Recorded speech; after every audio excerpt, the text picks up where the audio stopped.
Hello guys, this is Engineer Bonjovi Arbello and you are watching CBAX. If you're new here, don't forget to subscribe and hit the bell icon for notifications and updates on our YouTube channel.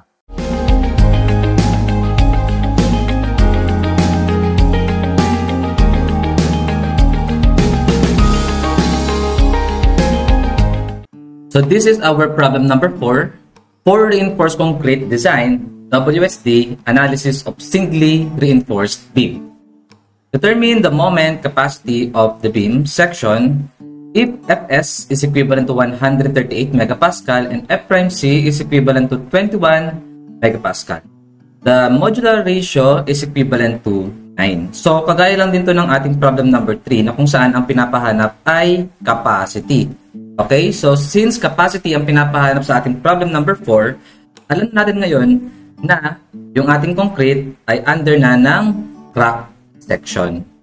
Ang tanong na lang dito ay, nasaan kaya yung ating neutral axis? Nandito kaya? Or nandito? So, pwede tayong mag-assume.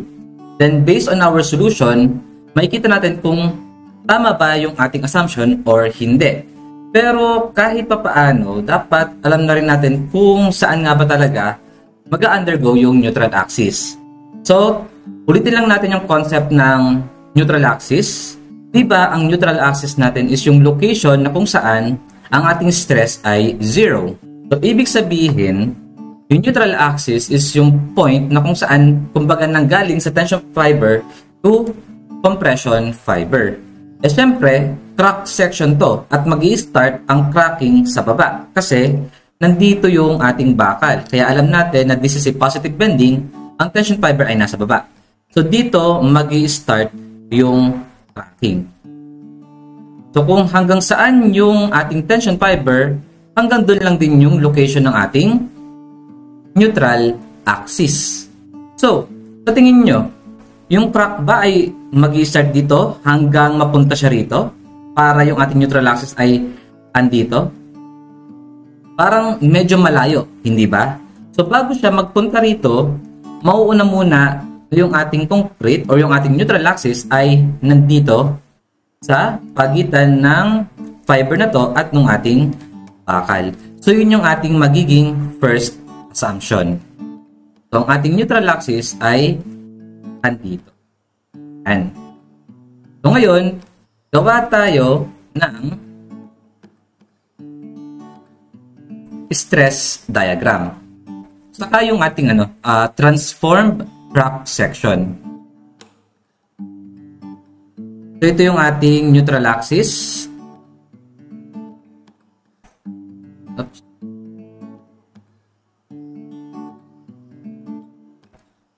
Tapos ito. And then yung bakal.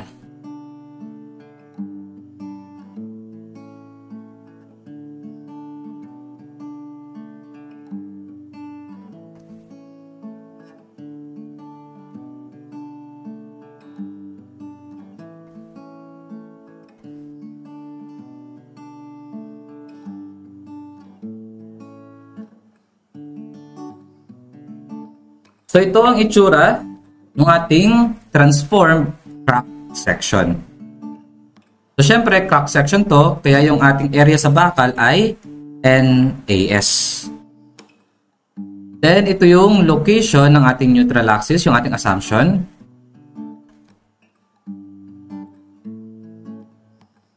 Syempre, nasa distance C pa rin. Okay? So, siguro, hindi na natin gagamitin yung KD dito. Bakit? Kasi yung KD ay mas applicable lamang sa rectangular section. Kagaya sa ating problem number 1, 2, 3. Eh, dito kasi sa ating problem number 4, irregular yung section. Diba? May butas siya sa taas. Kaya siguro, mas maganda na distance C na lang yung ating gamitin. But anyway, yung KD kasi is, pwede rin naman, yes.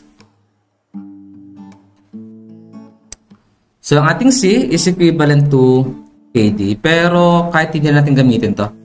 Kahit C na lang ang ating gamitin. Then, lagyan natin yung mga dimension.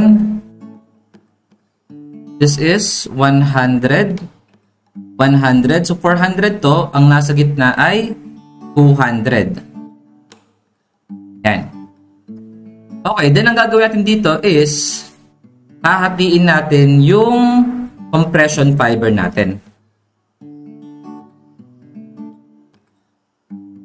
Yan. Ganito na lang.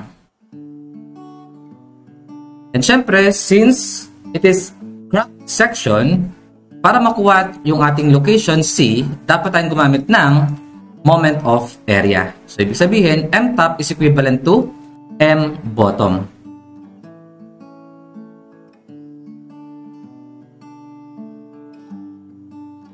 So, yung area natin sa taas is dalawa, no? So, 100 times C. Yan. Then, multiplied by C over 2. Then, multiplied by 2 kasi kabilaan. Tapos, yung isa naman is C minus, okay, yung height natin ay 100. So, yung height nito, no? So, C minus 100, then multiplied by, width is 200. Tapos, yung kanyang distance or, yung kanyang centroids from the neutral axis is, ano may height niya? C100, no? Okay, C minus 100. So, therefore, ang ating centroids is nakalocate ng C minus 100 then over 2. So, siguro ganito na lang. C minus 100 then over 2. Then, equivalent sa moment area sa bottom. This is equivalent to NAS multiplied by D, which is equivalent to 400 minus C. Yan. So, 100 multiplied by C. So, dalawa yung C, so squared over 2.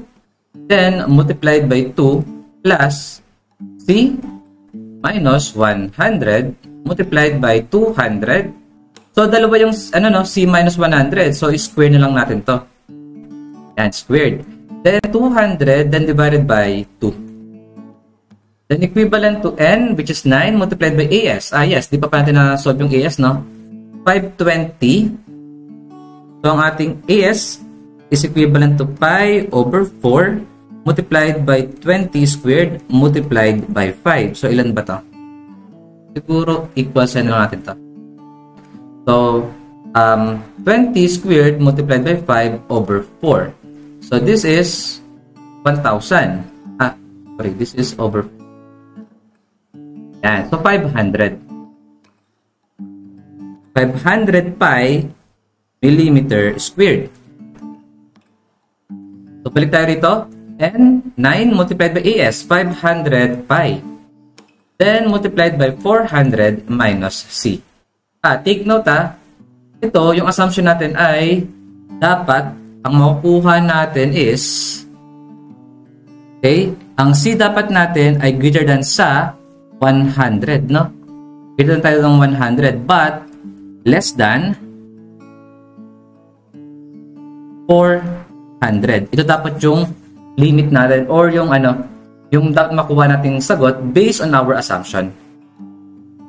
So since nasa pagitan ng 100 and 400, so siguro gawin na natin yung x is set natin as 200. Ayan. So ang ating C is 167.92 millimeters. So, since yung ating C is greater than 100 but less than 4, ibig sabihin, tama yung nakuha natin na C. Ibig sabihin, tama yung location ng ating neutral axis na nasa greater than 100 siya but less than 400. So, ngayon, para makuha yung ating moment capacity, kailangan natin ng, depende rin kasi sa solution na gagamitin ninyo Pwedeng ito, or pwede naman yung stress. Wala rito. Asan ba? Ito. Pwede to. So, kung by stress tayo, ang kailangan natin kunin is yung moment of inertia with respect to neutral axis. So, INA. Then, equivalent to, unatin yung itong area na to. Ang base niya ay 100. Ang height niya is C. Then, cube over 12. Plus area. Ang area natin is 100 multiplied by C. At ang distance sa kanyang centroids from neutral axis is C over 2. Then, squared.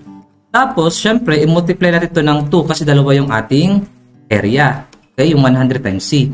Then yung isa pa, ang kanyang height is C minus 100. So siguro isolve na rin natin to. Okay, so 67.92.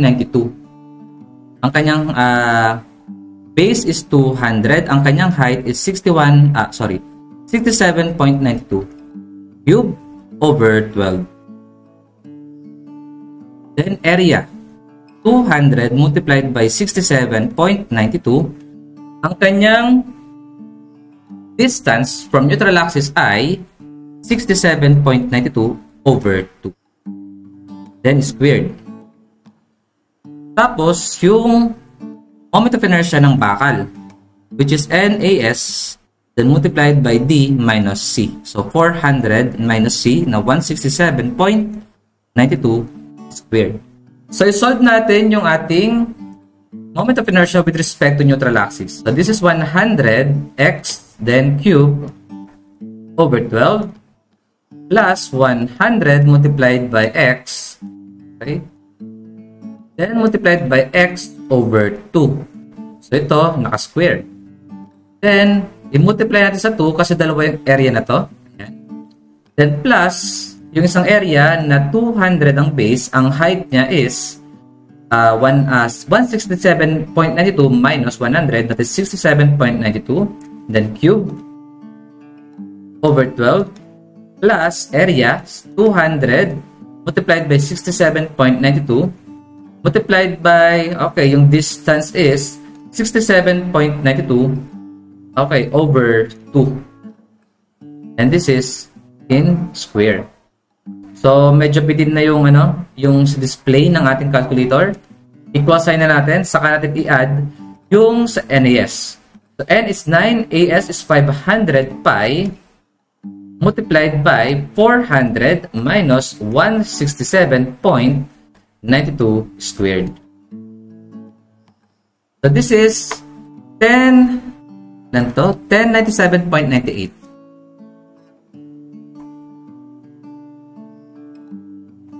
1097.98 times 10 raised to 6 millimeter to the fourth. Double check natin na. Okay, 1097.98. Ayan. So ngayon, makukuha natin yung moment capacity natin.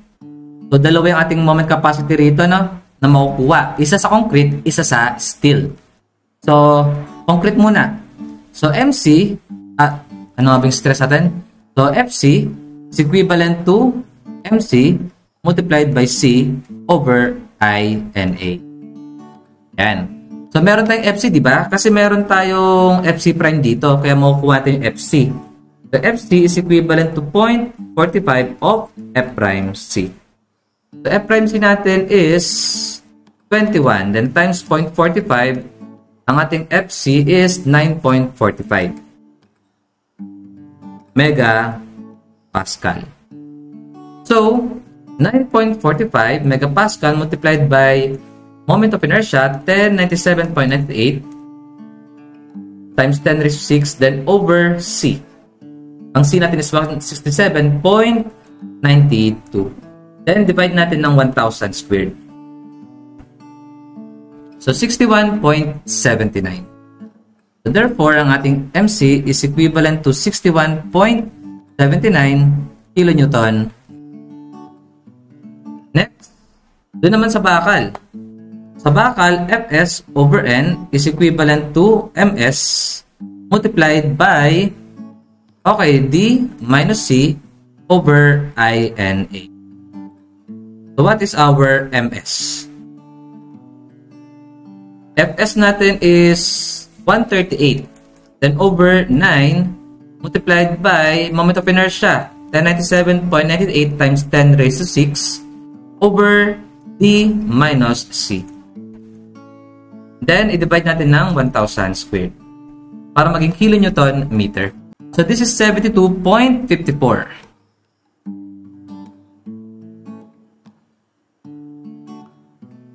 So, ngayon, yung ating M capacity is equivalent to, siyempre pinakamaliit sa kanang dalawa, yung 61.79 kilonewton meter.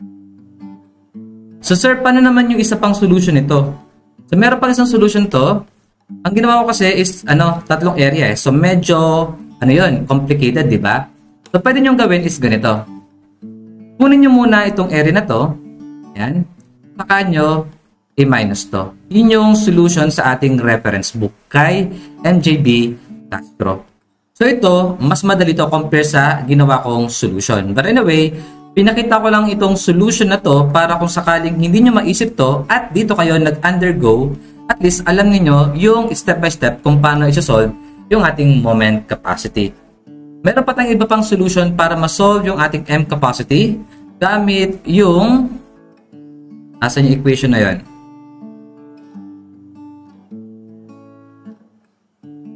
Okay, ito. Yan. Pwede to. Kaso, medyo komplikado nga lang dahil ito kasi rectangular eh. Diba? Eh yung sa atin, irregular shape. Kaya kung i-drawing natin yung volume nito, ang drawing nito is parang ganito.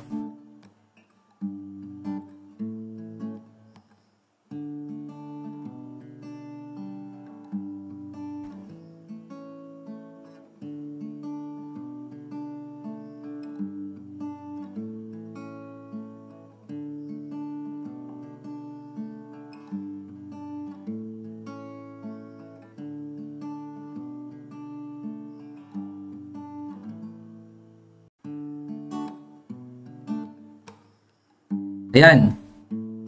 Ganyan yung drawing.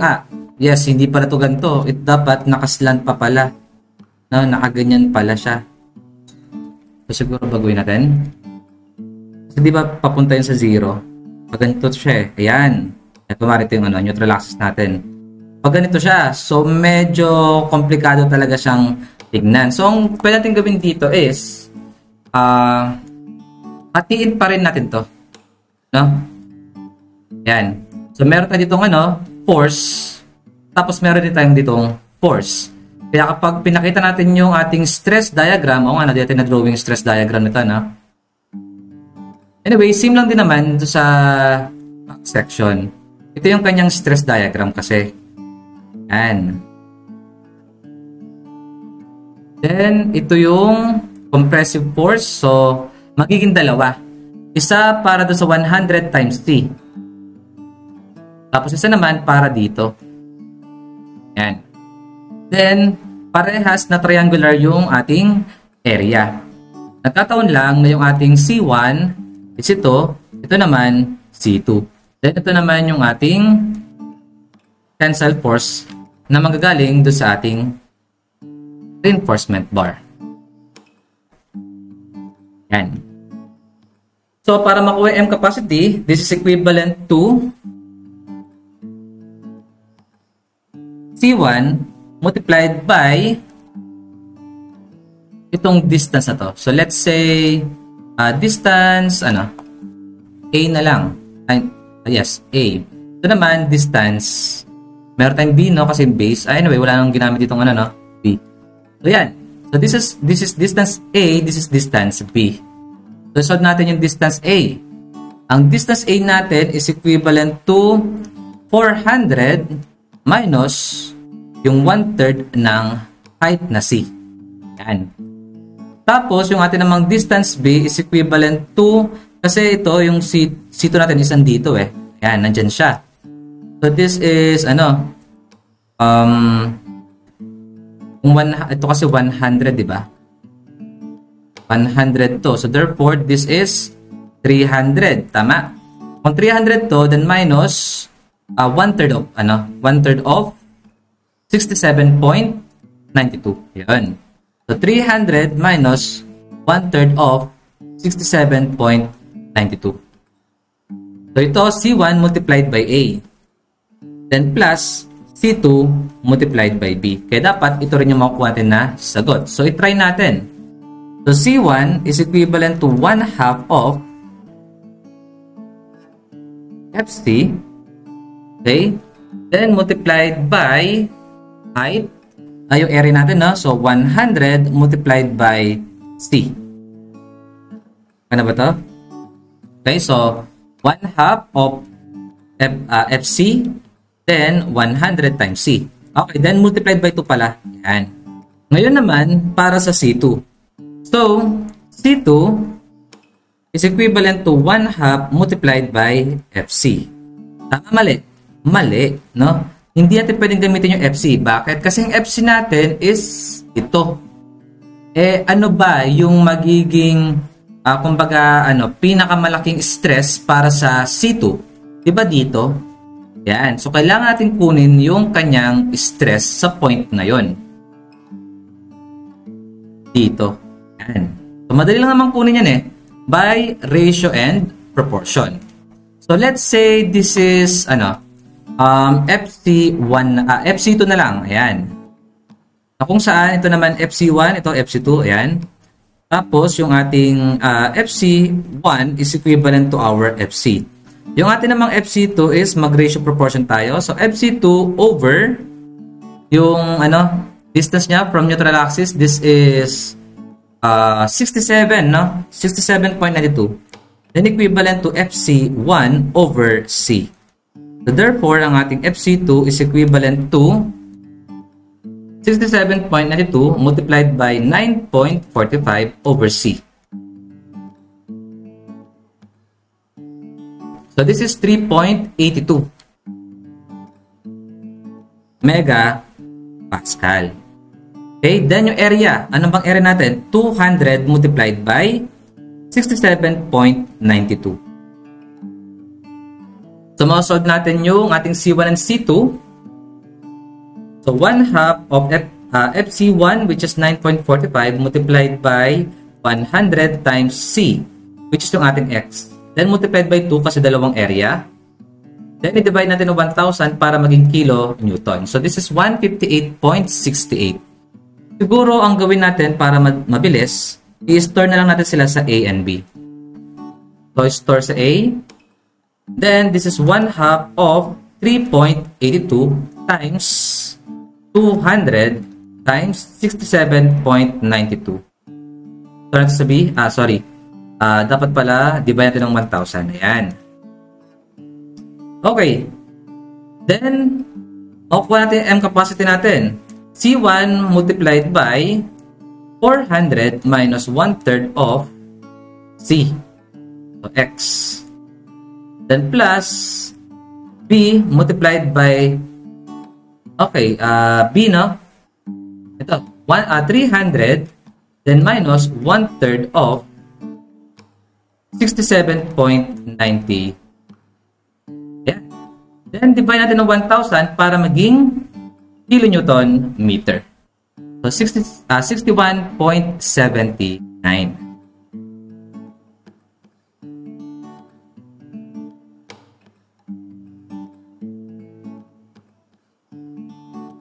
And this is kilonewton meter. O diba, same na same lang yung kanilang sagot.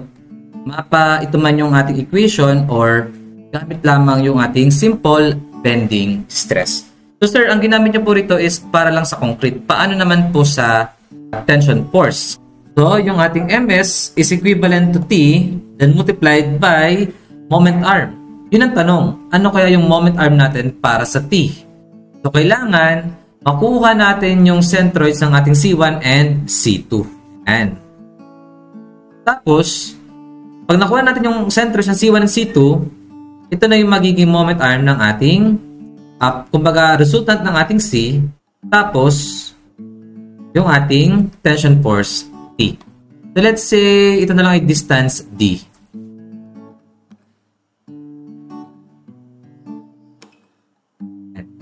Sabihin dito na lang siya. Ayan. Kaya, tapos, hindi natin yung resultant force C.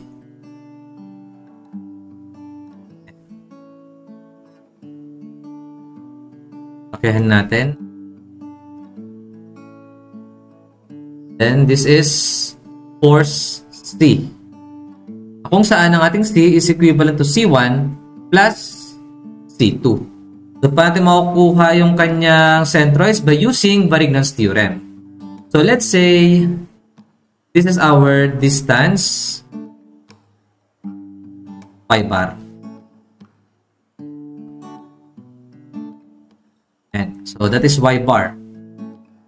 So, kahit siguro calculator na lang to, no? So, C1 is alpha A, then multiplied by, ang distance natin C1 sa top is 1/3 of C. So, ang C natin is 167.92. Then plus alpha B multiplied by, ang buong distance na to ay C, di ba? So, that is 167.92. Saka natin ibawas yung distance na to. Yan. So, kung ito ay 1/3 of, yan ba to? Yes, this is 67.92, di ba? Ito. So, kung 1/3 to, ito naman 2/3. So, this is 167.92 minus 2/3 of 67.92. Then, alpha A plus alpha B. So, ang ating y bar is 65.34. Y bar is 65.94 millimeters. So, yung ating moment arm para sa resultant force C and yung ating tension force T ay ito. Let's say this is distance D1. So, ilan yan? Yung ating effective depth na 400, then minus y bar. Ang ating y bar is 65.94. So, 334.06 millimeters.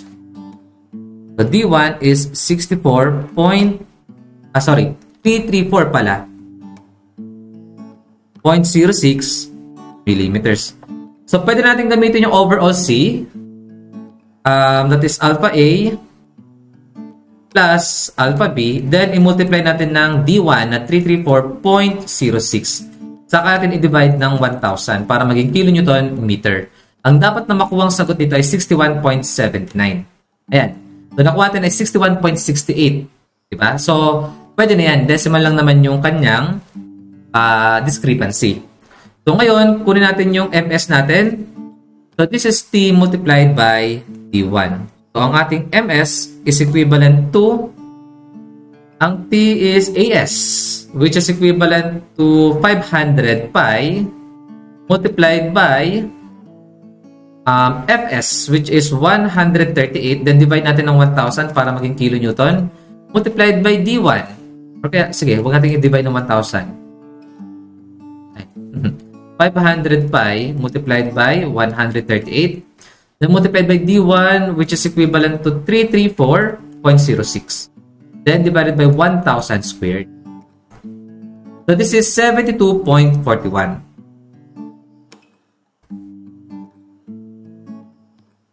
Kilo Newton. So nakita ninyo, yung sagot natin na nakuha kanina na Fs over N na 72.54 ay parehas lang sa nakuha natin dito na MS is equivalent to T multiplied by D1. So, yun nga, medyo matrabaho nga lang kapag nagbabarignos theorem ka lang talaga. Kaya ako, kapag ganito yung mga type of problem, mas maganda nang gamitin yung bending stress formula. Diba? Una mo lang ng stress, then equivalent to M multiplied by C, then over moment of inertia. Ang medyo komplikado lang isolve naman dito is yung moment of inertia. So, wala nang problema doon. So, this is our problem number 4 for reinforced concrete design WSD analysis of singly reinforced beam. So, that's it guys. Sana nag-enjoy kayo at marami kayo natutunan sa mga discussion ng mga concept and problem sets ng CEBOX video tutorials. But of course, don't forget to subscribe and hit the bell icon for notifications and updates on our YouTube channel. Thank you for watching. God bless everyone. Bye!